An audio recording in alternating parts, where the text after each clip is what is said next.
Hi வணக்கம். So news பேப்பர்ஸில் இருக்கக்கூடிய சில இம்பார்ட்டண்ட்டான டிஸ்கிரிப்டிவ் பற்றி நம்ம பார்க்க போகிறோம். நம்ம வந்து எடிட்டோரியல் அப்படின்னு படிப்போம். நீங்கள் குரூப் ஒன் அல்லது குரூப் டூவோட டிஸ்கிரிப்டிவ் பேப்பர்ஸ் அப்படி இல்லைன்னா வந்து ஒரு யூபிஎஸ்சி எக்ஸாம் பாயிண்ட் ஆஃப் வியூவில் படிக்கிறீங்க அப்படின்னா ஒரு கண்டென்ட்டை ஒரு ஒரு கதையாக ஆக்சுவலாக அங்கே என்ன நடந்தது அப்படிங்கிற மாதிரியான ஒரு ஒரு கதையாக அதை வந்து கன்சியூம் பண்ணிக்கிறது ரொம்ப இம்பார்ட்டண்ட்டாக இருக்கும். நீங்கள் வந்து டைரெக்டாக வந்து ஃபேக்சுவலாகவே கான்சன்ட்ரேட் பண்ணாமல் ஒரு ஸ்டோரியாக கன்சியூம் பண்ணிக்கிறது வாட்டெவர் நீங்கள் எந்த ஒரு எக்ஸாமுக்கு படிச்சீங்கனாலுமே ரொம்ப யூஸ்ஃபுல்லாக இருக்கும் அப்படின்னு நான் பர்டிகுலராக நினைக்கிறேன். அதனால நம்ம வந்து அது மாதிரியான ஒரு கரண்ட் அஃபேர்ஸ் வந்து கொடுப்போம். அண்ட் அது மட்டும் இல்லாமல் இதிலே இருந்து சில கொஸ்டின்ஸை அந்த மாதிரியும் வந்து நம்ம கொடுத்துடலாம். நீங்கள் வந்து அந்த கொஸ்டின்ஸ்க்கும் வந்து ஆன்சர் பண்ணுங்கள். அது மாதிரியான ஒரு ஒரு மெத்தடில் நம்ம வந்து ட்ரை பண்ணி பார்ப்போம். ஸோ நான் இப்போது படித்த ஒரு ஒரு ஆர்டிக்கிள் பற்றி இந்த வீடியோவில் பார்க்கலாம். ஸோ சரியும் கருவுறுதல் வீதம் அப்படின்னு ஒரு ஆர்டிக்கிள். ஸோ கருவுறுதல் ஒரு பொண்ணு ப்ரெக்னென்ட் ஆகி குழந்தை பெற்றுக்கிற அந்த வீதம் வந்து ஏன் குறையுது அப்படிங்கிறத பற்றின ஒரு ரீசன் ஒன்று பேசியிருந்தாங்க. இப்போ இதில் பார்த்தீங்கன்னா நெறைய ரீசன்ஸ் வந்து இருக்கலாம். நம்ம பொதுவா டக்குன்னு வந்து என்ன நெனைப்போம், அ உடல் ரீதியான பிரச்சனைகள், அதனால வந்து கருவுறுதல் வீதம் வந்து குறையுது அப்படின்னு நெனைக்கிறதுக்கு நெறைய சான்சஸ் இருக்கு. ஜென்ரலாவே நம்ம அந்த மாதிரியான ஒரு தாட்ஸ் தான் வரும். உடல் பிரச்சனை, உணவு வந்து நம்ம சரியா எடுத்துக்கணும். பட் அது இல்லாம இன்னும் என்ன பிரச்சனைகள் இருக்கு? உலக அளவுல இத வந்து எப்படி இது பிரெடிக்ட் பண்றாங்க? இதோட பிரச்சனை என்ன இருக்கும்? இது மாதிரி வந்து பேசியிருந்தாங்க. ரொம்ப ரொம்ப இம்பார்ட்டன்ட் இது. நீங்க சரியா கவனிச்சு பார்த்தீங்கன்னா, ஒரு பெண்ணோட குழந்தை பெற்றெடுக்கக்கூடிய அந்த திறன் வந்து 2100 அ போல இன்னும் அடுத்து இருக்கக்கூடிய ஒரு ஒரு ஒரு 80 ஆண்டுகள்ல ஒரு 75 ஆண்டுகள் வச்சுக்கோங்க. 80 ஆண்டுகள் கிட்ட வரும்போது, ஒரு பெண்ணுக்கு 1 குழந்தை மட்டுமே இருக்கும் என ஆய்வு சொல்கிறது. அது என்ன ஒரு பெண்ணுக்கு 1 குழந்தை, இது என்ன கான்செப்ட் அப்படின்ட்டுனா, ஸோ இத செக்ஷனலா பார்க்கலாம். ஃபர்ஸ்ட்டு வந்து ரீசன். என்ன காரணத்திற்காக இது குறையுது? நம்ம எப்போதும் நினைக்கிறது போல, ஆண், பெண்ணுக்கான அந்த உடல் பிரச்சனைகள் ஒரு காரணமா தான் இருக்கு. ஆனா, அது மட்டுமே காரணம் இல்ல. இப்ப உடல் ரீதியான பிரச்சனைகள் ஒரு காரணம் ஆனா கூட, அத கடைசி காரணமா சொல்லியிருக்காங்க. முதல்ல என்னென்ன காரணங்கள் இருக்கு? அத சரியா கவனிச்சு பார்த்தீங்கன்னா, ஃபர்ஸ்ட் அண்ட் ஃபார்மோஸ்ட் திங் வந்து, இந்த கருவுறுதல் வீதத்த நம்ம குறைக்கணும்னு சொல்லி, நம்மளே நெறைய அவேர்னஸ் குடுத்துருக்கோம். இப்ப இந்தியா வந்து நெறைய அவேர்னஸ் கிரியேட் பண்ணியிருக்கு. நாம் இருவர், நமக்கிருவர். நாமே அதாவது நாம் இருவர், நமக்கு ஒருவர். அப்புறம் ஒரு விளையாட்டா சொல்லுவாங்க. நாமே இருவர், நமக்கு எதற்கு இன்னொருவர். அந்த மாதிரியான ஒரு அவேர்னஸ் மாதிரி நெறைய வந்து இது சார்ந்த பிரச்சனைகள பேசுறது, இது மாரிலாம் நம்ம நெறைய அவேர்னஸ் கிரியேட் பண்ணி கவர்மெண்ட்டே இந்த பாப்புலேஷன் அ இத வந்து கண்ட்ரோல் பண்ணணும். பர்த்த வந்து கண்ட்ரோல் பண்ணணும் அப்படின்னு நெனைச்ச காலம் உண்டு. அது இல்லாம வேற என்ன காரணம் இருக்கு அப்படின்ட்டுனா, இது ஒரு ரீசனா இப்ப ரீசென்ட் டைம்ல எல்லாருமே பேசுறாங்க. எடுத்துக்காட்டா பெண்களோட கல்வி அறிவு. நெறைய படிக்கிறாங்க. நெறைய நல்ல ஒரு முன்னேற்றங்கள் நடக்குது. அதனால வெறுமனே வந்து திருமணம், குழந்தை அது மாதிரியான அந்த ஒரு உடனடியா ஒரு 20, 21 வயசுக்குள்ள டக்குன்னு உடனடியா வந்து ஒரு ஃபேமிலி அது மாதிரியான விஷயத்துக்குள்ள இன்வால்வ் ஆகாம, தன்னோட பேஷன நோக்கி, தனக்கு என்ன சாதிக்கணும்னு தோணுது, அது மாதிரியான விஷயத்த நோக்கி போறது. பொருளாதார ரீதியா ஒரு இண்டிபெண்டன்ஸ் அடையலாம் அப்படிங்கிற ஒரு ஒரு விஷயத்த நோக்கி நகர்றது. இது மாதிரியான நெறைய காரணங்களால பொருளாதார தன்னிறைவு அடைவதற்கு முன்னுரிமை அளிக்கின்றனர். அப்போ அது மாதிரியான விஷயங்களுக்கு நெறைய முன்னுரிமை அளித்து குழந்தை பெத்துக்கிறது அல்லது நம்பர் ஆஃப் சில்ட்ரன்ஸ் நெறைய குழந்தைகள பெத்துக்கிறது, இது மாரியான விஷயங்களுக்கான முக்கியத்துவம் குறைய ஆரம்பிக்குது. ஃபர்ஸ்ட் ரீசனா இவங்க வந்து இத சொல்றாங்க. அது இல்லாம கருவுறுதல் வீதம் இந்தியாவ பொறுத்தவரைக்கும், இடம்பெயர்வு ஒரு முக்கிய காரணமா இருக்கு. ஒரு இடத்துல இருந்து இன்னொரு இடத்துக்கு இடம்பெயர்ந்து போறது. எடுத்துக்காட்டா இப்போ ஒரு வேலை வாய்ப்ப தேடியோ, இல்ல நம்ம படிப்போம் நெறைய ரீசன்ஸ் பிஹைண்ட் தட் படிப்போம். அது மாதிரி வந்து இடம்பெயர்ந்து போறதுனாலயும் இந்தியால வந்து இந்த கருவுறுதல் வீதம் வந்து குறையுது அப்படின்னு படிக்கிறோம். அப்புறம் கடைசி ரீசனா தான் நம்ம என்ன சொல்லியிருக்கோம் அப்படின்ட்டுனா, ஆணுக்கும், பெண்ணுக்கும் இருக்கக்கூடிய அந்த உடல் ரீதியான பிரச்சனைகள். இதுல இந்தியாவோட நிலை என்ன அப்படின்னு எக்ஸ்பிளைன் பண்ணியிருப்பாங்க. இது வந்து ரொம்ப ரொம்ப இம்பார்ட்டன்ட். அதாவது தேசிய குடும்ப நல ஆய்வு, நேஷனல் ஃபேமிலி ஹெல்த் சர்வே அப்படின்னு படிப்போம். இந்த நேஷனல் ஃபேமிலி ஹெல்த் சர்வே வந்து என்ன சொல்றாங்க அப்படின்ட்டுனா, ஒரு விஷயத்த சொல்றாங்க. அதாவது என்ன அப்படின்னா, ரீப்ளேஸ்மென்ட் லெவல் ஃபெர்டிலிட்டி அப்படின்னு ஒரு வார்த்தை இருக்கு. அது என்ன ரீப்ளேஸ்மென்ட் லெவல் ஃபெர்டிலிட்டி அப்படின்னா, இப்போ ஒரு ஆண், அதேபோல வந்து ஒரு பெண் இருவரும் சேர்ந்து ஒரு குழந்தை பெத்துக்கிறாங்கன்னு வச்சுக்கோங்க. இப்போ ஒரு ஆண், ஒரு பெண் அப்படிங்கும்போது, இங்கேயே எத்தன பேர் இருக்காங்க அப்படின்ட்டுனா 2 பேர். இப்போ இவங்க 2 குழந்தைங்க பெத்துக்கிறாங்க அப்படின்னா, விச் இஸ் 2 குழந்தைகள் வந்து இருக்கு அவங்களுக்கு அப்படின்னா, 2 பேருக்கு 2 பேர். அப்போ 2 பேருக்கு 2 பேர் உருவாக்கும்போது, ரீப்ளேஸ்மென்ட் லெவல் கிரியேட் ஆகுது. இதுவே வந்து ஒரு ஆண், ஒரு பெண் சேர்ந்து ஒரு குழந்தை பெத்துக்கிறாங்க அப்படின்ட்டுனா, அப்ப 2 நபர்கள். ஆனா அடுத்த தலைமுறை வந்து ஒருத்தர் தான். அது புரிஞ்சுக்கிறீங்கன்றீங்க. ஸோ அதுதான் நம்ம 2ங்கிறது ரொம்ப ரொம்ப முக்கியமானதா இருக்கு. இப்போ சரியா கவனிச்சு பார்த்தோம்னா, கருவுறுதல் வீதம் வந்து 2.2 ஆக இருந்தது. 2019 போட்டு 2021க்குள்ள கரெக்ட்டா 2ங்கிற லெவலுக்கு வந்து குறையுது. இப்போ இதுல இன்னும் ஃபர்தரா நம்ம வந்து பார்க்கும்போது, பீகார்ல 3.2, அதே வந்து மேகாலயால வந்து 2.9, உத்தரப்பிரதேசம் 2.3, ஜார்க்கண்ட்ல 2.2, மணிப்பூர் போன்ற மாநிலங்கள்ல 2.1 இருக்கு. இதுல ரொம்ப ரொம்ப இம்பார்ட்டன்ட்டா நம்ம என்ன கவனிக்கணும் அப்படின்ட்டுனா, தமிழ்நாட்டோட நிலைமை என்னன்னு பார்க்கணும். இப்ப தமிழ்நாட்டோட கருவுறுதல் விகிதம் 1.4 அப்படின்றது. அப்படின்னா ஒரு ஆவரேஜ் பண்றோம். அது என்ன 1.4னா இப்போ 2 பேர்னா 2 குழந்தைங்க அப்படி சொன்னோம்ல. அது என்ன 1.4ன்னு கன்ஃப்யூஸ் ஆக வேண்டாம். ஒரு ஆவரேஜ் எடுக்கிறோம்ல. அப்படி பார்க்கும்போது ஒரு ஆவரேஜா தமிழ்நாட்டில இருக்கக்கூடிய அந்த குழந்தை பிறப்பு வீதம் எந்த லெவலுக்கு இருக்கு அப்படின்ட்டுனா 1.4ல தான் இருக்கு. விச் இஸ் ரீப்ளேஸ்மென்ட் லெவல் ஃபெர்டிலிட்டியை விட கம்மியா இருக்கு. அப்போ கடந்த 10 ஆண்டுகளில் ஒரு சில குறிப்பிட்ட மாநிலங்கள்ல கேரளா, தமிழ்நாடு, தெலுங்கானா, ஆந்திர பிரதேசம், கர்நாடகா போன்ற மாநிலங்கள்ல கருவுறுதல் வீதம் வந்து 1.6 கீழ குறையுது. அதுலயும் பர்ட்டிகுலரா தமிழ்நாட்டுல 1.4 இருக்கு. ஆனா இதே தமிழ்நாட்டுல இந்த இடத்துல சொல்லியிருப்பாங்க 1980களிலும் தமிழ்நாடு 1993ஆம் ஆண்டிலும் பிற தென்னிந்திய மாநிலங்கள் 2000ஆம் ஆண்டிலும் பதிலீடு கருவுறுதல் வீதத்தில் நிர்ணயித்த இலக்கை அடைந்தன. பதிலீடு கருவுறுதல் வீதம் அப்படின்னா ரீப்ளேஸ்மெண்ட் லெவல் ஃபெர்டிலிட்டி. அப்போ கிட்டத்தட்ட அந்த 2ங்கிற ஸ்டேஜில் இருந்தது. ஆனால் இப்போ ரீசெண்ட் டைம்ஸில் லாஸ்ட் 10 இயர்ஸில் இது 1.4 குறைஞ்சிருக்கு. இன்னும் கூட ஃபர்தராக குறையலாம் அப்படின்னு எதிர்பார்க்கப்படுது. ஸோ இதை வந்து கவுண்டர் ஃபிட் பண்ணுறதுக்காக தான் ரீசெண்டாக வந்து ஆந்திராவோட முதல்வர் திரு சந்திரபாபு நாயுடு அவர்கள் கூட என்ன சொல்லியிருந்தாருன்னா 2 குழந்தைகளுக்கு மேலே வந்து பெற்றிருக்கிறவங்களுக்கு உள்ளாட்சி தேர்தலில் வந்து முன்னுரிமை அளிக்கப்படும், உள்ளாட்சி தேர்தலில் போட்டியிட முடியும் அப்படிங்கிற மாதிரியான சில ஸ்டேட்மெண்ட்ஸ்லாம் சொல்லியிருந்தாங்க.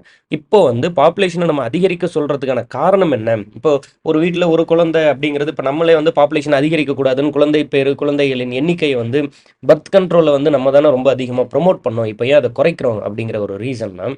ஸோ அதுக்கு வந்து மிக முக்கியமான ரீசன் இதுதான். இளைஞர்களின் எண்ணிக்கை குறைந்து முதியவர்களின் எண்ணிக்கை அதிகரிக்கும். அப்போ இந்த ரீப்ளேஸ்மெண்ட் லெவல் ஃபெர்டிலிட்டி வந்து ஒரு ஒரு மாநிலத்துக்குள்ளேயோ ஒரு நாட்டுக்குள்ளேயோ இல்லைன்னா இளைஞர்களின் எண்ணிக்கை வந்து குறையும், முதியவர்களின் எண்ணிக்கை வந்து அதிகரிக்கும். இதுலேயே அடுத்து ஃபர்தராக கடைசி பாயிண்டாக இதுதான் சொல்லியிருப்பாங்க. 2050ஆம் ஆண்டுக்குள் இந்தியாவில் வந்து முதியோர்களின் எண்ணிக்கை 20%ஆகவும் இளைஞர்களின் எண்ணிக்கை வந்து குறையும் அப்படின்னு ஒரு அறிக்கையில் வந்து சொல்கிறாங்க.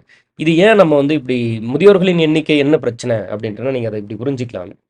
ஒரு ஒரு ஒரு நார்மலாக ஒருத்தனோட லைஃப்ல நீங்கள் வந்து அவன் வந்து 18 வயசு 14 வயசு கரெக்டாக சொல்லணும்னா 18 வயசு வரைக்கும் படிக்கிறதுக்கு போகிறான்னு வச்சுக்கோங்க. அப்போ வேலைக்கு போக மாட்டான் இல்லையா? அப்போ அடுத்து 60 வயசுக்கு மேலே அவங்கள வேலைக்கு அனுப்ப முடியாது. எல்டர் பீப்புள் ஆகிடுறாங்க, முதியவர்கள் ஆகிடுறாங்க. அப்போது இந்த 18 வயசுலேருந்து 60 வயசுக்குள்ளே இருக்காங்கல்ல, இவங்க தான் ஒர்க்கிங் க்ரௌடு. ஒரு ஒரு நார்மலாக ஒரு வீட்டை வந்து எடுத்துக்கோங்களேன். ஒரு வீட்டுக்குள்ளே 18 வயசுலேருந்து 60 வயசுக்குள்ளே ஒரு 4 பேர் இருக்காங்கன்னு வச்சுக்கோங்க. ஒரு குழந்தை ஒரு முதியவர் இருக்காருன்னு வச்சுப்போம். அப்போ அந்த வீட்டுக்குள்ள பொருளாதார நெருக்கடி மிகவும் குறைவா இருக்கும். ஏன்னா வேலைக்கு போறவங்க நிறைய இருக்காங்க. 18லேருந்து 60க்குள்ள ஒரே ஒருத்தர் இருக்காரு. ஒரு 4 எல்டர் பீப்புள் இருக்காங்க. ஒரு 2 குழந்தைங்க இருக்காங்கன்னு வச்சுப்போம். இப்போ அந்த பேர்டன் வந்து அதிகரிக்கும். இது அப்படியே ஒரு நாட்டுக்கு கம்பேர் பண்ணி பார்த்தீங்கன்னா, ஒரு நாட்டுக்குள்ள முதியவர்களின் எண்ணிக்கை ரொம்ப அதிகமாகவும், இளைஞர்களின் எண்ணிக்கை குறைவாகவும், அதை விட குறைவா குழந்தைகளின் எண்ணிக்கை இருந்ததுன்னா, இப்போவே ஆல்ரெடி பேர்டன் அதிகமாக இருக்கும். அடுத்து வருங்காலத்துலேயும் இன்னும் பேர்டன் வந்து அதிகரிக்கிறதுக்கான வாய்ப்புகள் இருக்கும். ஸோ அப்போ இந்த பிரச்சனையை நம்ம கவுண்டர் ஃபிட் பண்ணுறதுக்காக பாப்புலேஷனை வந்து இந்த யங் க்ரௌடை வந்து அதிகமாக இருக்க வேண்டியது அவசியமாக இருக்குது.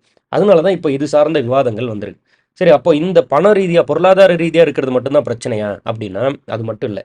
அதை விட ரொம்ப இம்பார்ட்டண்ட்டான சில ப்ராப்ளம்ஸ் இருக்குது. அதையும் இந்த இடத்துல லிஸ்ட் அவுட் பண்ணியிருப்பாங்க. அது நீங்கள் கவனித்து பார்த்தீங்கன்னா, சரி இங்கே வந்து இந்தியாவை பொறுத்த வரைக்கும் மக்கள் தொகையின் அடிப்படையில் நம்ம என்ன பண்ணுறோம் அப்படின்ட்டுனா எம்பி சீட்டு கொடுக்குறோம். அப்போது ஒரு பர்டிகுலர் டைம் விடுதலைக்கு பிறகு பாப்புலேஷன் பர்த் கண்ட்ரோல் பண்ணுங்க அப்படின்னு இந்திய அரசு சொல்லும்போது அதை சீரியஸாக எடுத்துக்கிட்டு பர்த் கண்ட்ரோலில் இன்வால்வ் ஆன பெண் உரிமை பெண்கள் சார்ந்த நலனை அதிகமாக இம்ப்ளிமெண்ட் பண்ணி அதனால அவங்க வந்து அந்த ஒரு ஒரு குழந்தை பெற்றுக்கிறது மட்டும்தான் தன் வாழ்நாளின் கடமை அப்படின்னு இல்லாமல் தன்னோட பேஷனை நோக்கி படிப்பை நோக்கி கல்வியை நோக்கி பொருளாதார சுதந்திரத்தை நோக்கி எல்லாம் நகர்ந்து பெண்களும் முன்னேற்றம் அடைஞ்சு எல்லாம் திரும்பி பார்க்கும்போது இப்போ நம்ம number of MP seats population அடிப்படையில் தான் பண்ணுவோம் அப்படின்னு ஒரு சூழல் இருந்ததுன்னா அப்போ அதிக மக்கள் தொகை வச்சிருக்கக்கூடிய மாநிலங்களுக்கு நிறைய எம்பி சீட் வந்துடும், குறைவான மக்கள் தொகை இருக்கக்கூடிய மாநிலங்களுக்கு குறைவான எம்பி சீட் வந்துடும். அப்போ பார்லிமெண்ட்டில் நம்மளோட இம்பேக்ட் ரொம்ப ரொம்ப குறைவாகும். நம்பர் ஆஃப் எம்பி சீட்ஸ் நாடாளுமன்ற தொகுதி மறுசீரமைப்பு மக்கள் தொகை அடிப்படையில் உத்தரப்பிரதேசம் பீகார் போன்ற மாநிலங்கள் கூடுதல் இடங்களை பெறலாம். அது மட்டும் இல்லாமல் தங்களுக்கான இடங்களை இந்த மாநிலங்கள் இழக்க நேரிடும். எது இப்போ நம்ம பார்த்தோம்ல, தமிழ்நாடு, கேரளா, ஆந்திரா, தெலுங்கானா போன்ற மாநிலங்கள் மக்கள் தொகையில குறைவா இருக்கிறதுனால தங்களுக்கான இடங்கள வந்து இழக்கிறதுக்கு நேரிடும். அது மட்டும் இல்லாம இந்த இடத்துல ஒரு விஷயம் பேசியிருப்பாங்க. நிதி பற்றாக்குறை. ஒரு மாநிலத்திற்கு எதன் அடிப்படையில் நிதி ஒதுக்கப்படுது அப்படின்னா, based on the population, number of people. அப்போ நிதி ஒரு மாநிலத்திற்கான பணத்த குடுக்குறதும், நிதியுமே வந்து குறைவான எண்ணிக்கையில வரதுக்கான வாய்ப்பு இருக்கு. அப்போ ஃபர்ஸ்ட்டு பர்டன் இண்டிவிஜுவலா ஒரு ஒரு ஃபேமிலிக்குள்ளேயுமே அந்த பர்டன் வந்து அதிகரிக்கும். அது மட்டும் இல்லாம நிதி பற்றாக்குறை வரும். மொத்தமா மாநிலத்துக்குன்னு அலோகேட் பண்ற ஒரு பண பற்றாக்குறை வரலாம். அது மட்டுமே இல்லாம நம்மளோட அந்த பாராளுமன்றத்தில இருக்கக்கூடிய இம்பாக்ட் வந்து குறையலாம். ஏன்னா நம்பர் ஆஃப் எம்பி சீட்ஸ் வந்துட்டு அடுத்தடுத்து 10 ஆண்டுகளுக்கு ஒரு முறை, 25 ஆண்டுகளுக்கு ஒரு முறைன்னு சொல்லி நம்ம அத மறுசீரமைப்பு பண்ணும்போது, அப்போ நம்பர் ஆஃப் எம்பிஸ் வந்து குறைஞ்சிரலாம். ஸோ இதெல்லாம் நம்ம ப்ராப்ளம்ஸா பார்க்குறோம். சரி, இத அதிகரிக்க முடியுமா மக்கள் தொகைய? அப்படின்னா, பொதுவா பார்த்தா இத அதிகரிக்க முடியாது. கருவுறுதல் வீதச்சரிவு பெரும்பாலும் மீள முடியாததாகவே இருந்திருக்கிறது. இது ரொம்ப ரொம்ப இம்பார்ட்டன்ட் பாயிண்ட். இதுவரைக்கும் இருக்கக்கூடிய ஒரு ஒரு ஆவரேஜ் பண்ணி பார்க்கும்போது, மற்ற நாடுகளோட பிரச்சனைகள பார்க்கும்போது, இது மாதிரி குறைந்து போன அந்த கருவுறுதல் மீதம் வந்து பெருசா வந்து அதிக அளவுல நெறைய நாடுகள் அதுலருந்து மீண்டு வந்த மாரி தெரியல. ஆனாலும் ஒரு சில எக்ஸாம்பிள் இருக்கு. பாசிட்டிவான சில எக்ஸாம்பிள் சொல்லியிருப்பாங்க. எடுத்துக்காட்டா தென் கொரியா. சவுத் கொரியாவ பொறுத்தவரையில 2020ல 2022ல 0.78 அப்படிங்கிற அளவுல இருந்த அவங்களோட அந்த replacement level fertility population count 2023ல 0.72க்கு போகுது. இன்னமும் குறையுது. 2022ல 78 இருக்கு, 0.78 இருக்கு. 2023ல இன்னும் குறைஞ்சு 0.72 அப்படிங்கிற லெவலுக்கு போயிடுது. ஸோ இப்போ இதை சரி செய்யறதுக்காக அவசரகால நடவடிக்கையாக தென்கொரிய அரசு நிறைய ஸ்கீம்ஸ் இம்ப்ளிமெண்ட் பண்ணுறது, அது மாதிரியான விஷயங்களில் ஈடுபடுறாங்க. நிறைய குழந்தை பேர் வந்து இருக்கணும் அப்படின்னு சொல்லி மக்கள்கிட்ட வந்து அதை வந்து மறுபடியும் அவேர்னஸாக கொண்டு போகிறாங்க. அப்போது இந்த இந்த அரசோட நடவடிக்கையின் பலனாக 2023 ஒப்பிடுகையில் குழந்தை பிறப்பு வீதம் 2024ல 3% அதிகரிக்குது. 2023 விட 2024ல ரொம்ப ஸ்லைட்டாக 3% அதிகரிக்குது. ஸோ அப்போது கவர்மெண்ட் அதற்கு ஸ்டெப்ஸ் எடுத்தால் மக்கள் தொகை வந்து விச் இஸ் அந்த பாப்புலேஷன் வந்து அதிகரிக்கிறதுக்கான வாய்ப்பு இருக்குது. அதற்கு தென்கொரியா ஒரு ஒரு எடுத்துக்காட்டாக இருக்குது அப்படின்னு சொல்லியிருப்பாங்க. ஸோ அப்போ அதே நேரத்தில் நாட்டின் பொருளாதார வளர்ச்சி, இளைஞர்களுக்கான வேலை வாய்ப்பு, இதையும் நம்ம அதிகரிக்கணும். பாப்புலேஷனை அதிகரிக்கணும் அப்படின்னு சொல்லிட்டு நம்ம வந்து பொருளாதார வளர்ச்சி இல்லாமல் போயிடக்கூடாது. ஏற்கனவே என்ன சொன்னோம், பாப்புலேஷன் அதிகமாக இருக்கிறதுனால தான் பொருளாதார பிரச்சனைகள் வருதுன்னு சொல்லியிருந்தோம். ஓவர் பாப்புலேஷன் இந்தியாவோட பிக்கெஸ்ட் ப்ராப்ளமாக பார்த்தோம். பட் அதே சமயத்தில் திரும்ப சரி இப்போ மறுபடியும் வந்து யங்கர் க்ரௌட் இல்லாமல் போயிடுவாங்க, எல்டர் பீப்புளோட எண்ணிக்கை வந்து ரொம்ப அதிகமாக இருக்கும், இதை சரி செய்யணும் அப்படின்னு சொல்லி வந்து மறுபடியும் நம்ம அதே பிரச்சனைக்குள்ளே போய் மாட்டிக்கூடாது. அதாவது பொருளாதார வளர்ச்சி இல்லாமல் வேலை வாய்ப்பு இல்லாமல் போய் மாட்டிக்கூடாது. அப்போ அதையும் திரும்ப கொண்டு வரணும். அப்போ அதற்கு ஏற்ற மாதிரியான பொருளாதார வளர்ச்சியும் வேலை வாய்ப்பும் இருக்கணும்னு சொல்லியிருப்பாங்க. அண்ட் கடைசியாக இந்த ஃபேக்ட்டையும் சொல்லியிருப்பாங்க. 2050ஆம் ஆண்டில் இந்தியாவில் முதியோர்களின் எண்ணிக்கை மட்டும் 20% அதிகரிக்கும் அப்படின்னு ஐநாவோட ரிப்போர்ட் சொல்லுது. இது மாதிரி வந்து இந்த இந்த இதை வந்து முடிச்சிருப்பாங்க. ஸோ இது ஒரு இம்பார்ட்டண்ட்டான ஆர்டிக்கல். இதோட ப்ரோஸ் அண்ட் கான்ஸாக வந்து படிங்க. லாங்குவேஜை ஒரு பேரியராக நினைக்காதீங்க. அதாவது என்னோட ஒப்பீனியனில் நீங்கள் வந்து ஒரு ஒரு விஷயத்தை கன்சியூம் பண்ணுறோம், அவ்வளோதான். அதோட தகவல்களை தெரிஞ்சுக்கிறோம். அதை நீங்கள் இங்கிலீஷ்லேயும் எழுதிக்கலாம், தமிழ்லையும் எழுதிக்கலாம். நீங்கள் ஐதர் வந்து யூபிஎஸ்சி எக்ஸாம் படிக்கிறீங்க, குரூப் 1 படிக்கிறீங்க, அல்லது குரூப் 2வோட டிஸ்கிரிப்டிவ்க்கு மெயின்ஸ் பேப்பருக்கு வந்து தயாராகிறீங்க அப்படின்னா நீங்கள் எனி லாங்குவேஜ் தமிழ்லேயும் எழுதலாம், இங்கிலீஷ்லேயும் எழுதலாம். நம்ம வந்து இங்கிலீஷ் நியூஸ் பேப்பர்ஸோட எடிட்டோரியல்ஸும் பேச போகிறோம், தமிழ் நியூஸ் பேப்பர்ஸோட எடிட்டோரியலும் பேச போகிறோம். அதில் இருக்க கதையை கேட்டுக்கோங்க, அப்புறம் கீவேர்டாக எழுதிக்கோங்க. எடுத்துக்காட்டால் இப்போ இது வந்து தமிழில் இருந்து ஒரு ஆர்டிக்கல் தான், ஆனால் இப்போ அதைவே நம்ம வந்து ஒரு ஒரு அப்படியே ஸ்ப்ளிட் பண்ணி எழுதுறோம்னு வச்சுக்கோங்க. ஃபஸ்ட்டு இந்த பாப்புலேஷன், அதாவது ஃபெர்டிலிட்டி ரேட், பிறப்பு வீதம் குறைகிறதுக்கான ரீசன்ஸ் என்னன்னு பார்த்தோம்.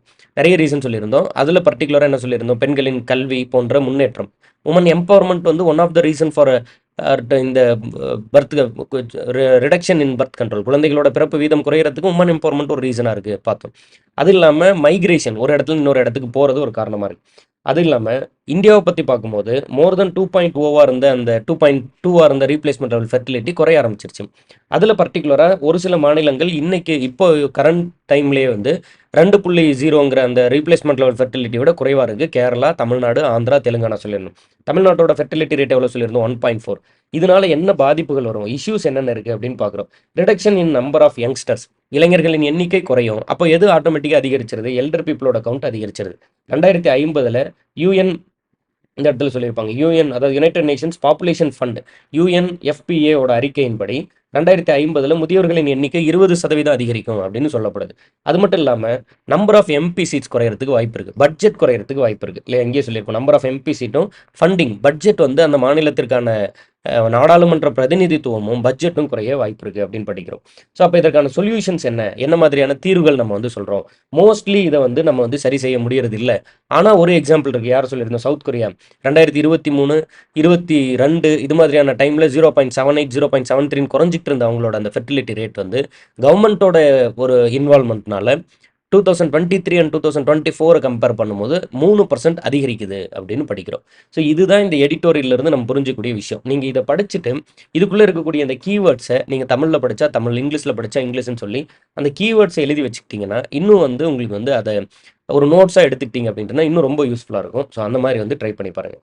இன்னொரு ஆர்டிக்கல் இருக்குது. இப்போ ஒரு ட்ரையலாக இது வந்து இந்த மெத்தட் நல்லா இருக்கா, இதை வந்து நம்ம தொடர்ந்து பண்ணலாமா அப்படிங்கிற மாதிரியான ஒரு கேள்வி இருந்தது எனக்கு. பொதுவாக நான் கரண்ட் அஃபேர்ஸ் படிக்கும்போது இது மாதிரி படிக்கிறது உண்டு. நியூஸ் பேப்பர்ஸில் இருக்கக்கூடிய கண்டென்ட்டை நல்லா ஃபுல்லாக கன்சியூம் பண்ணிடுறது. அதில் வந்துட்டு என்னென்ன நோட்ஸ் எடுக்க முடியும் அதெல்லாம் எடுத்துக்கிறது. அதுக்கப்புறம் தான் வந்து நம்ம வந்து மற்ற நியூஸஸ் இது எல்லாத்தையுமே இது பண்ணுறது. ஸோ அதனால் அந்த அந்த பாயிண்ட் ஆஃப் வியூலேயே வந்து நம்ம ஒரு லெக்சர் கொண்டு போகலாம் அப்படிங்கிற ஒரு ஐடியா இருந்ததுனால நான் வந்து இந்த மாதிரி ஸ்டார்ட் பண்ணேன். ஸோ இதற்கான வரவேற்பு எப்படி இருக்குது, நீங்கள் எப்படி எக்ஸ்பெக்ட் பண்ணுறீங்க அப்படிங்கிறத வந்து பார்த்துட்டு அதுக்கப்புறம் அடுத்த தொடர்ந்து எல்லா நியூஸ் பேப்பர் கட்ஸுமே வச்சு நம்ம வந்து பேசலாம். மேக்ஸிமம் ஒரு 3 நியூஸ் பேப்பர் ரெகுலராக நம்ம வந்து நான் வந்து படிக்கிறது உண்டு. தினமணி, தின இந்து தமிழ் திசை and the Hindu news paper. அதுலேயும் தி ஹிந்து நியூஸ் பேப்பரோட எடிட்டோரியல்லாம் வந்து நிறைய வேர்ல்டு பாலிடிக்ஸ், உலக அரசியல் பேசியிருப்பாங்க. இப்போ நேற்று கூட நம்ம வந்து ஒரு ஆர்டிக்கல்ல இருந்து ஒரு நோட்ஸ் எடுத்திருந்தேன். அதாவது இங்கே வந்து இமிக்ரேஷன் பற்றி பேசியிருந்தாங்க. இப்போ யூஎஸில் வந்து நிறைய ஸ்கில்டு லேபர்ஸ் வந்து அதாவது பர்டிகுலராக ட்ரம்ப் அவர்கள் வந்து அதிபராக பதவியேற்ற பிறகு வெளிநாட்டில இருந்து நிறைய பேர் வந்து நேட்டிவ் அமெரிக்கன்ஸோட வேலையை வந்து வாங்கிக்கிறாங்க. அதனால வெளிநாட்டில இருந்து உள்ளுக்குள்ள வரவங்களோட அந்த எண்ணிக்கையை குறைக்கிறதுக்கு நான் வந்து ஸ்ட்ரிக்டான நடவடிக்கை எடுக்கிறேன் அப்படின்னு பேசியிருந்தார். பட் இந்த ஆர்டிக்கல் என்ன சொல்லியிருப்பாங்கன்னா ரொம்ப சூப்பராக இருக்கும். எப்படி என்ன பாயிண்ட் ஆஃப் வியூவில் பேசியிருப்பாங்கன்னா, வெளிநாட்டில இருந்து வரவங்க அமெரிக்காவில் வேலை வாய்ப்பை அதிகரிக்கிறாங்க. வெளிநாட்டில இருந்து வந்து வேற நாட்டில இருந்து வந்து அமெரிக்காவில் ஸ்டார்ட் அப்ஸ் நிறுவனங்கள் தொடங்கி இன்னைக்கு பெரிய சக்ஸஸ்ஃபுல்லான பில்லியனர்ஸை மாறி அதனால அமெரிக்கன்ஸ்க்கு நிறைய வேலை வாய்ப்பு தராங்க. அப்படி இல்லையா, நீங்கள் வந்து வெளிநாட்டில இருந்து வரவங்களோட எண்ணிக்கையை குறைச்சிட்டோம்னா அமெரிக்காவுக்கு வேலை கிடைக்கும்னு நினைக்கிறீங்களா? பட் அப்படி இல்லை. கம்பெனிஸ் எம்என்சி வந்து வெளிநாட்டிலிருந்து வரக்கூடிய ஸ்கில்டு லேபர்ஸ், திறன் வாய்ந்த தொழிலாளர்கள் அமெரிக்காவுக்குள்ளே வர முடியாத மாதிரி ஒரு சூழல் ஏற்படும் போது ஒன்று அந்த கம்பெனியே இன்னொரு நாட்டுக்கு ஷிஃப்ட் ஆயிடுது. இல்லைனா வேறொரு நாட்டில இருந்து அந்த டேலண்ட் வந்து அக்வயர், இப்போ ஒரு பர்டிகுலர் நாட்டிலேருந்து வர தடை விதிச்சா இன்னொரு நாட்டில இருந்து அந்த டேலண்ட்டை அக்வயர் பண்ண ட்ரை பண்ணுறாங்க. இதனால எப்படி பார்த்தாலும் அமெரிக்கர்களுக்கு வேலை வந்து அதிகரிக்கிறது இல்லை, வேலை வாய்ப்பு அதிகரிக்கிறது இல்லை. அதனால இது வந்துட்டு சரியான ஒரு ஸ்கீமாக இருக்காது அப்படிங்கிற மாதிரியான ஒரு பாயிண்ட் ஆஃப் வியூவில் பேசியிருந்தாங்க. ஒரு டிஃப்ரெண்ட்டான பெர்ஸ்பெக்டிவாக இருந்தது.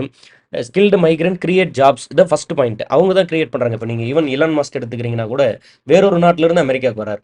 இப்போ அதிக வேலை வாய்ப்புகளை கிரியேட் பண்ணுறாரு. சிலிக்கான் வேலின்னு சொல்லப்படுற அந்த அதிகமான டெக் பில்லியனர்ஸ் உருவாகக்கூடிய இருக்கக்கூடிய அந்த இடத்துல நிறைய பேர் வந்து இமிகிரன்ஸாக இருக்காங்க. வெளிநாட்டிலேருந்து அங்கே வந்து தங்கியிருக்காங்க. இது அமெரிக்காவோட அந்த அடிப்படையான ஒரு பிரின்சிபல் இருக்குது. அதாவது டேலண்ட்டை வந்து தன்னோட பக்கம் வச்சுக்கக்கூடிய ஒரு பழக்கம் இருக்குது அமெரிக்காவுக்கு. வரலாறு ரீதியாக பார்த்தோம்னா அந்த ஒரு பிரின்சிபலே இது வந்து இல்லாத மாதிரி பண்ணிடும் அப்படிங்கிற பாயிண்ட் ஆஃப் வியூவில் பேசியிருந்தாங்க. நல்லா இருந்தது, நிறைய இருந்தது. இதை பற்றி பேசுவோம். அண்ட் இதில் வந்துட்டு அந்த எக்ஸ்டர்னல் அஃபேர்ஸ்க்கு நம்ம வந்து பட்ஜெட் கொடுக்கறது இல்லை. இந்தியாவோட வெளியுறவுத்துறைன்னு ஒன்று இருக்கும்ல, இந்தியா வந்து வெளிநாட்டில் என்ன பண்ணலைங்கிற மாதிரியான விஷயத்தை நீங்கள் பார்த்துருப்பீங்க. திரு ஜெய்சங்கர் அவர்கள் வந்து வெளியுறவுத்துறை அமைச்சராக இருக்கார். ஸோ அதை பற்றின விஷயங்கள் பேசியிருந்தாங்க, ரொம்ப நல்லா இருந்தது. ஸோ அது எல்லாத்தையும் கூட நம்ம வந்து பேசுவோம். இன்றைக்கி வந்து இந்த கருவுறுதல் வீதம் பார்த்தோம். அதுபோல் வந்து நம்ம இன்னொரு விஷயம் இருக்குது, அதையும் பார்த்துருவோம். இது ரொம்ப நல்லா இருந்தது. இலங்கையில் வந்து புதிய அரசு பதவியேற்று இப்போ கிட்டத்தட்ட ஒரு 4 மாதங்களுக்கு மேலே ஆயிடுச்சு. புதிய அரசு இந்த சென்ஸ் ஏற்கனவே இருந்த ஒரு அதிபர் வந்து சரியாக நிர்வாகம் பண்ணாததுனால நிறைய பிரச்சனைகள் இருந்ததுனால மக்கள் வந்து பெரும் போராட்டம் பண்ணியிருந்தாங்க. நீங்கள் பார்த்துருப்பீங்க. ஒரு நாட்டுக்குள்ள அரசியல் எவ்வளோ முக்கியம் அப்படிங்கிறத அந்த போராட்டம் வந்து சொல்லிச்சு. நீங்கள் எவ்வளோ பெரிய பணக்காரனாக வேணா இருக்கலாம், பெரிய சினிமா நடிகராக இருக்கலாம், ஒரு பெரிய அரசு அதிகாரியாக இருக்கலாம், யாராக வேணா இருக்கலாம். திடீர்னு நாட்டுக்குள்ளே சாப்பாடு கிடைக்கலன்னா எல்லா கட்டமைப்பும் டோட்டலாக செதஞ்சு போயிடும். மக்கள் போராட்டம் பண்ணுவாங்க. நீங்கள் அதிபர் மாளிகைக்குள்ளே நுழைஞ்சு மக்கள் ஏற்படுத்தின அந்த தாக்கத்தை, போராட்டத்தை நீங்கள் வந்து பார்த்துருக்கலாம். ஸ்ரீலங்காவில் அவ்வளோ பெரிய இம்பாக்ட் ஏற்பட்டுச்சு. அதன் பிறகு ஒரு புதிய கவர்மெண்ட் வந்து இப்போ பதவி ஏற்கிறாங்க. ஸோ அப்போ அவங்களுக்கு என்னென்ன சேலஞ்சஸ் இருக்குது, பர்டிகுலராக பீப்புளோட எக்ஸ்பெக்டேஷன் என்ன இருக்குது, அதை பற்றி பேசியிருந்தாங்க இந்த ஆர்டிக்கல். நல்லா இருந்தது. ஸோ இங்கே வந்து 225 தொகுதிகளில் 159க்கு மேலே வெற்றி பெற்று இந்த கட்சி வந்து ஜெயிச்சு வராங்க. இந்த வெற்றிக்கான பின்னணி என்ன, ஏற்கனவே இருந்த பிரச்சனை என்ன அப்படின்னா, ஒரு நாட்டுக்குள்ள அரசியல் சிதைஞ்சு போனால் என்ன மாதிரியான பிரச்சனைகள் நடக்கும் அப்படிங்கிறத நீங்கள் இந்த இடத்துல படித்து பார்க்கலாம். வரிகளாக லெட்டர்ஸாக படிக்கும் போதே நமக்கு வந்து ஒரு வருத்தமாக இருக்க மாதிரி இருக்கும். நீங்கள் இவ்வளோ விஷயங்கள் நடக்குது அப்படிங்கிற மாதிரி இருக்கும். உண்மையிலே அந்த இடத்துல இருந்து அந்த துயரத்தை ஃபேஸ் பண்ணுறவங்க எந்த அளவுக்கு கடினப்பட்டிருப்பாங்க யோசிச்சு பாருங்க. ஃபர்ஸ்ட் அண்ட் ஃபார்மோஸ்ட் திங், முதல் பிரச்சனை என்ன அப்படின்ட்டுனா விலைவாசி உயர்வு, தாறுமாறான விலைவாசி உயர்வு. பொருட்களோட விலை வந்து ரொம்ப பெருசாக உயர்ந்து போயிடும். சாதாரண மனிதனால அரிசி வாங்கி சமைக்க முடியாத அளவுக்கு விலைவாசி உயர்ந்து போகும். அது இல்லாமல் தினமும் 13 மணி நேரம் மின்வெட்டு, மின்சாரம் இல்லைன்னா எதுவுமே இல்லை. நம்ம இன்னைக்கு வந்து ரொம்ப அதிகமாக எலக்ட்ரானிக் டிவைசஸை சார்ந்திருக்கோம். பெட்ரோல் டீசல் காருக்கு பதிலாக எலக்ட்ரிக் கார்ஸை நோக்கி நகர்ந்துட்டு இருக்கோம். இப்போ 13 மணி நேரம் மின்வெட்டு இருந்தால் என்ன மாதிரியான ஒரு கொடுமையான ஒரு சூழல் இருந்திருக்கும் யோசிச்சு பாருங்க. அந்நிய செலவாணி கையிருப்பே இல்லை, வெளிநாட்டிலேருந்து எதையும் இறக்குமதி பண்ண முடியல. வெளிநாட்டிலேருந்து நம்ம வாங்கக்கூடிய முக்கிய பொருட்கள் எதையும் வாங்க முடியாது. உரம் வாங்க முடியல, பெட்ரோல் வாங்க முடியல, டீசல் இல்லை, மண்ணெண்ணெய் இல்லை. உச்சகட்டமாக போய் என்ன நடந்திருக்குன்னா, பிரிண்ட் பற்றாக்குறையினால கல்வி நிலையங்களில் வந்து தேர்வுகள் ரத்து. இது எந்த அளவுக்கு கொடுமையாக இருந்திருக்கு பாருங்க. கொஸ்டின் பேப்பர் இப்போ நம்ம நீங்கள் எக்ஸாம் எழுதுறீங்க, யூபிஎஸ்சி ஆர் டிஎன்பிஎஸ்சி எக்ஸாம் எழுதுறீங்கன்னா கொஸ்டின் பேப்பர் பிரிண்ட் போட்டு தரணும்ல. அதுக்கு காசு இல்லைன்னு சொல்லி எஜுகேஷனல் இன்ஸ்டிடியூஷன்ஸில் எக்ஸாம்ஸில் வந்து இப்போ கல்வி நிறுவனங்களில் வந்து லீவ் விட்டுறாங்க, பிரிண்ட் போட காசு இல்லைன்னு சொல்லிட்டு. அந்த அளவுக்கு மோசமான அளவில் கஜானா காலி ஆயிருக்கு. ஸோ அப்படி இருந்தபோது வேறொரு அரசு வந்து வருது. இப்போ ராஜபக்சே அரசு, இதற்கு முன்னாடி இருந்த அதிபர் பேர் ராஜபக்சே, உங்களுக்கு தெரிஞ்சிருக்கலாம். மக்களின் பேரெழுச்சி ஏற்பட்டது. அதிகாரத்தில் இருந்த குடும்பம் அந்த நாட்டை விட்டே வெளியேற்றப்பட்டது. அதற்கப்புறம் மக்களுக்கு வந்து ஒரு எலெக்ஷன் வருது. அந்த எலெக்ஷனில் மக்கள் மதம், இனம், மொழி கடந்து வாக்களித்தனர். அப்போ இந்த மாதிரியான இந்த டைவர்சிட்டி எல்லாம் தாண்டி ஒரு நல்ல அரசு வந்தால் போதும், ஒரு நல்ல வாழ்க்கை அமைஞ்சா போதும் அப்படிங்கிற தோரணையில் மக்கள் வந்து வாக்கு செலுத்தி ஒரு கட்சியை தேர்ந்தெடுக்கிறாங்க. ஈவன் இந்த கட்சியுமே, இப்போ ஜெயிச்சு வந்த கட்சியுமே கூட என்ன வாக்குறுதி கொடுத்து வந்தாங்க அப்படின்ட்டுனா, ஒரு செழிப்பான தேசம், ஒரு அழகான வாழ்க்கை. இந்த ஸ்டேட்மெண்ட்டே எவ்வளோ நல்லா இருக்கு பாருங்க. போராடி போராட்டத்தில் இருக்க ஒரு மக்கள், அத்தியாவசிய பொருட்கள் கிடைக்காம போன ஒரு நிலையில் இருக்கக்கூடிய ஒரு டைமில் ஒரு கட்சி வந்து வாக்குறுதி கொடுக்குது, ஒரு செழிப்பான தேசம், ஒரு அழகான வாழ்க்கை அப்படின்னு ஒரு ஒரு ஒரு தேர்தல் பிரச்சாரம் பண்ணி வராங்க. அப்படி வந்துட்டு இவங்க வந்து என்ன பண்ண போகிறாங்க, என்ன எக்ஸ்பெக்டேஷன் வந்து 4 மாதம் தான் ஆகுது. இப்போ என்ன பண்ண போகிறாங்க, என்னென்ன ப்ராப்ளம்ஸ் இருக்குது, அதை பற்றி தான் பார்க்க போகிறோம். அரசு நிர்வாகத்தில் மக்களின் பங்கேற்பை கொடுக்குறோம். இல்லை, இலங்கையை பொறுத்த வரைக்கும் 80% பேர் கிராமங்களில் இருக்காங்க. 20% பேர் தான் 20% பேர் தான் வந்து நகரத்தில் இருக்காங்க. அதுலேயும் நிறைய பேர் வந்து கிராமங்கள்ல இருந்து நகரத்துக்கு போய் வேலை செஞ்சுட்டு திரும்ப கிராமத்துக்கே வந்துடுறாங்க. அதுலேயும் தமிழரோட நிலைமை, இலங்கையில் இருக்கக்கூடிய தமிழரோட நிலைமை அப்படின்னு எடுத்துட்டா இன்னும் துயரமானது அப்படின்னு எழுதியிருப்பாங்க. எவ்வளோ மோசமாக இருக்கு. அங்கே இருக்கக்கூடிய தமிழர்களின் நிலைமை இன்னும் வந்து துயரமானதாக இருக்குது. இந்த இடத்துல ஒரு பாயிண்ட் பேசியிருப்பாங்க, ரொம்ப ரொம்ப இம்பார்ட்டன்ட்.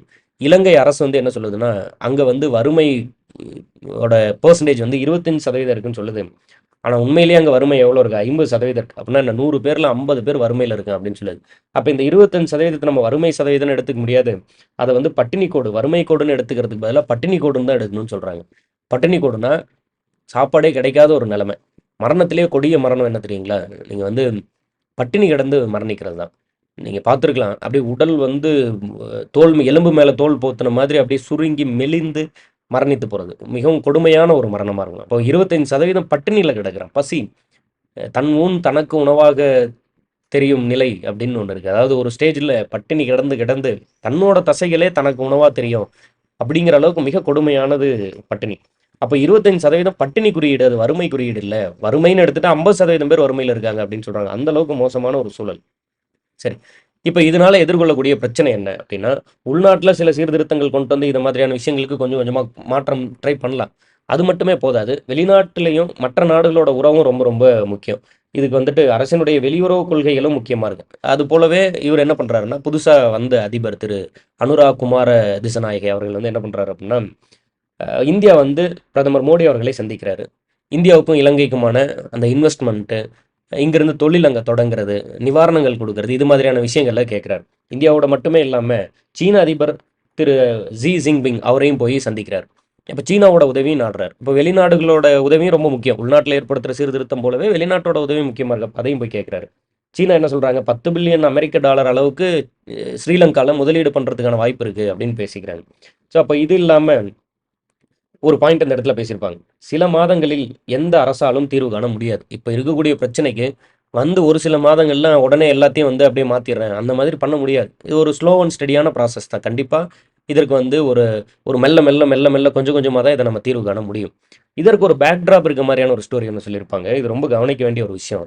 பிரிட்டிஷ் காலத்தில் பிரிட்டிஷ்டிருந்து இலங்கை விடுதலை வாங்கும்போது யார் விடுதலைக்காக போராடினாங்களோ அவங்கக்கிட்ட வந்து இந்த அதிகாரத்தை கொடுத்துறாம மேல்தட்டில் இருக்கக்கூடிய மக்களுக்கு அதிகாரம் போகிற மாதிரி பிரிட்டிஷ் பண்ணாங்க. அப்படின்னா என்ன, முதலாளிகள் கைக்கு அதிகாரம் போகுது, தொழிலாளர்கள் கைக்கு அதிகாரம் போகலை. இப்போ வந்திருக்கக்கூடிய பார்ட்டி, இப்போ ஜெயிச்சு வந்திருக்கக்கூடிய பார்ட்டி வந்து ஒரு இடதுசாரி கட்சி அப்படிங்கிறதுனால, அது என்ன இடதுசாரி வலதுசாரினா, ஒரு மத ரீதியாக கடவுள் மேல ஒரு நம்பிக்கை கொண்டு அந்த மாதிரி இருக்கக்கூடிய அந்த கட்சிகளை வந்து நம்ம வலதுசாரி ரைட் விங் அப்படின்னு சொல்லுவோம். லெஃப்டிஸ்ட் அப்படிங்கும்போது மக்கள், அதாவது பகுத்தறிவு அது மாதிரியான விஷயங்கள் பேசக்கூடிய, கடவுள் மறுப்புன்னு வச்சுக்கோங்க, கடவுள் மறுப்பு பேசி பகுத்தறிவு பேசக்கூடிய கட்சிகளில் லெஃப்டிஸ்ட்னு சொல்லுவோம். இப்போ வந்திருக்கக்கூடிய கட்சி வந்து மக்கள் நலனுக்கான ஒரு கட்சி, முதலாளிகளை வளர்த்தெடுக்கிறதுக்கான ஒரு கட்சி இல்லை அப்படின்னு தன்னை சொல்லிக்கிறதுனால, ஸோ அந்த கட்சி அது மாதிரியான சில வேலைகளை செய்யணும் அப்படின்னு எதிர்பார்க்குறாங்க. அண்ட் நாடாளுமன்ற தேர்தலுக்கு முன்பு இங்கே நம்ம அதை பற்றி பேசியிருப்போம்.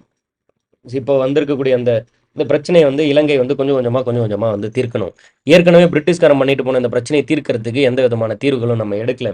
கடந்த 15 வருடங்களாக தமிழ்நாடு வந்து அந்த ஈழத்தமிழர் பிரச்சனை வந்து 2008ல் முடியுது. அதுக்கப்புறம் 15 வருடங்களாக இன்னும் அந்த பிரச்சனைக்கு தீர்வு காணல. அப்போ இப்போ ஜெயிச்சு வந்திருக்கக்கூடிய கட்சி போய் வந்து தமிழர் வாழக்கூடிய பகுதியில போய் நாடாளுமன்ற தேர்தலுக்கு முன்னாடி சில வாக்குறுதிகளை கொடுக்குறாங்க. இதுவரை எந்த கட்சியும் இந்த பிரச்சனைக்கு வந்து தீர்வு காணல. நாங்க ஜெயிச்சு வந்தோம்னா இந்த பிரச்சனைக்கு தீர்வு காணுவோம் அப்படின்னு வாக்குறுதி கொடுக்குறாங்க. அதனால தமிழர் வாழும் பகுதியிலும் இப்போ ஆட்சியில் இருக்கக்கூடிய கட்சி வந்து நல்லா வந்து வெற்றி பெற்று வந்திருக்கு. ஸோ அதனால அது சார்ந்த தீர்வுகளும் எடுக்கணும் அப்படின்னு பேசியிருப்பாங்க. ஸோ இதில் ஓவராலாக நம்ம என்ன சொல்கிறோம் அப்படின்ட்டுனா, நெருக்கடி மிகுந்த ஒரு சூழலில் வந்திருக்கக்கூடிய இந்த கட்சி வந்து உடனடியாக ஏதாவது வந்து ஒரு தீர்வு காணணும். இல்லைன்னா இந்த சூழலை பயன்படுத்திக்கிட்டு பிற்போக்குவாதிகளோ அல்லது இதை வந்து இந்த கட்சியோட எதிர் பிரச்சாரமாக மாற்றுறதுக்கான சூழலோ ஏற்படும். அதனால் முடிஞ்ச அளவுக்கு சீக்கிரமாக வந்து இந்த பிரச்சனைக்கு வந்து தீர்வு காணணும் இப்படின்னு முடிச்சிருப்பாங்க. ஸோ அப்போ இதில் இதே ஆர்டிக்கலில் நம்ம வந்து திரும்ப வந்துட்டு ஒரு மாதிரி கீ பாயிண்ட்ஸாக எழுதியிருப்போம். இப்போ இவ்வளோ நேரம் என்ன பார்த்தோம் அப்படிங்கிறது இதில் நீங்கள் புரிஞ்சுக்கலாம். நியூலி எலெக்டட் ஸ்ரீலங்கன் கவர்மெண்ட், அவரோட அந்த கட்சி பிரசிடென்ட் பேர் என்ன சொல்கிறோம் அப்படின்ட்டுனா அனுராக் குமார திசநாயகே அவர்கள் தான் புதுசாக வராரு. இவர் என்ன மாதிரியான ஒரு கட்சி, லெஃப்டிஸ்ட் பார்ட்டி ஐடியாலஜியில் இருக்கார். கட்சியோட பேர் என்ன, ஜேவிபி, ஜனத விமுக்தி பெரமுனா அப்படிங்கிறத கட்சியோட பேர். அண்ட் இதை இங்கிலீஷில் நம்ம சொல்லும்போது பிஎல்எஃப்னு சொல்லுவோம், பீப்புள் லிபரேஷன் ஃப்ரண்ட் அப்படின்னு சொல்கிறோம். அதே வந்துட்டு அவங்களோட கூட்டணிக்கு என்ன பேர் வச்சிருக்காங்க அப்படின்ட்டுனா நேஷனல் பீப்புள் பவர் அப்படின்னு நிறைய கட்சி சேர்ந்துருப்பாங்கல்ல, அவங்க எல்லாம் சேர்ந்து அப்படின்னு பேர் வைக்கிறாங்க. இப்போ வெற்றி பெற்ற கட்சியோட பேர் வந்து ஜேவிபி அப்படின்னு சொல்லிடும் இல்லையா. ஜேவிபி அப்படின்ட்டுனா ஜனதா விமுக்தி பெராமுனா அப்படின்னு பேர் வைக்கிறோம். ஒரே நிமிஷம். சரி, ஓகே டன். அப்போ நம்ம இதில் என்னென்ன பார்க்குறோம், நியூலி எலெக்டட் கவர்மெண்ட் பேர் பார்த்தோம், என்ன மாதிரியான ஐடியாலஜி பார்த்தோம், கட்சியோட பேர் என்ன, இங்கிலீஷில் என்ன சொல்கிறோம், அவங்க 2-3 கட்சியோட சேர்ந்து கூட்டணி அமைச்சிருக்காங்க, அதுக்கு பேர் என்ன வைக்கிறோம். அடுத்து ப்ரீவியஸ் ப்ராப்ளம்ஸ் என்ன இருந்ததுன்னு பார்த்தோம் இல்லையா. 13 மணி நேரம் மின்வெட்டு, பரிச்சை நடத்துறது கூட, கொஸ்டின் பேப்பர் பிரிண்ட் போட கூட காசு இல்லை, விலைவாசி உயர்வு, இது மாதிரி நிறைய பிரச்சனை இருந்ததுன்னு பார்த்தோம். இந்த பிரச்சனை எல்லாம் இருந்ததுனால இரஸ்பெக்டிவ் ஆஃப் எனி டிஸ்கிரிமினேஷன், மதம், மொழி, இனம், இது மாதிரி எல்லா டிஸ்கிரிமினேஷனையும் கடந்து மக்கள் வாக்களித்து இப்போ இருக்கக்கூடிய கட்சியை தேர்ந்தெடுத்தாங்கன்னு பார்த்தோம். பீப்புளோட எக்ஸ்பெக்டேஷன் என்ன அப்படின்ட்டுனா, பீப்புள்ஸ் இன்வால்மெண்ட் இன் அட்மினிஸ்ட்ரேஷன், வெறும் முதலாளிகள் மட்டுமே அட்மினிஸ்ட்ரேஷனில் நிர்வாகத்தில் இல்லாமல் மக்கள் வந்து கலந்துக்கிற மாதிரியான ஒரு கட்டமைப்பு ஏற்படுத்தணும். மாகாணத்துக்கு மிக அதிகமான முக்கியத்துவம், இப்போ நம்ம ஊரில் நம்ம நாட்டில் சொல்கிறோம்ல ஸ்டேட்ஸு, அது மாதிரியான மாகாணத்துக்கு அதிக முக்கியத்துவம் கொடுக்கணும். 80% வந்து கிராமத்தில் தான் இருக்காங்க. அப்போ அது சார்ந்த திட்டங்கள். 25% வந்துட்டு பாவர்ட்டியில் இருக்காங்கன்னு சொல்கிறாங்க. ஆனால் அது 25% வந்து வறுமை கோடு கிடையாது. அதற்கு பதிலாக அது வந்து ஹங்கர் லைன், பட்டினி கோடு அப்படின்னு சொல்கிறாங்க. அப்போ எவ்வளோ பேர் வறுமையில் இருக்காங்க, 50% மேலே வறுமை இருப்பாங்க. இப்போ என்னென்ன சேலஞ்சஸ் இருக்குது, எந்த ஒரு கட்சியும் அந்த ஒரு சில மாதத்திலே வந்து இதை மாற்றிட முடியாது. ஈவன் பிரிட்டிஷ்காரங்க கூட என்ன பண்ணியிருந்தாங்க அப்படின்ட்டுனா, விடுதலை கொடுக்கும்போது மேல்தட்டில் இருக்கக்கூடிய முதலாளிகளுக்கு அதிக முக்கியத்துவம் கொடுத்து அந்த தொழிலாளிகள் விடுதலைக்காக போராடவங்களுக்கு உண்மையாக போய் வந்து அது சேராத மாதிரி பண்ணி வச்சுட்டாங்க. அப்போ அதையும் சேர்ந்து ஒரு கேபிட்டலிஸ்டிக் எக்கானமியாக இல்லாமல் சோசியலிஸ்டிக்காக மக்கள்கிட்ட போய் சேர்ற மாதிரியான ஒரு திட்டங்களை கொண்டு வரணும். அப்போ இஷ்யூ தமிழ் என்னென்ன இருக்குது, ஈழத்தமிழர்களோட என்ன பிரச்சனை இருந்தது, ஏற்கனவே இருந்த அரசு அது சார்ந்த திட்டங்கள்லாம் இன்னும் முன்னெடுக்கவே இல்லை. பல ஆண்டுகளுக்கு 15 வருடங்களுக்கு முன்னாடி முடிஞ்ச பிரச்சனை. ஆனாலும் இன்னமும் போர் முடிஞ்சு 15 வருடங்கள் ஆகியும் கூட இன்னும் அது சார்ந்த திட்டங்கள் முன்னெடுக்கப்படலை.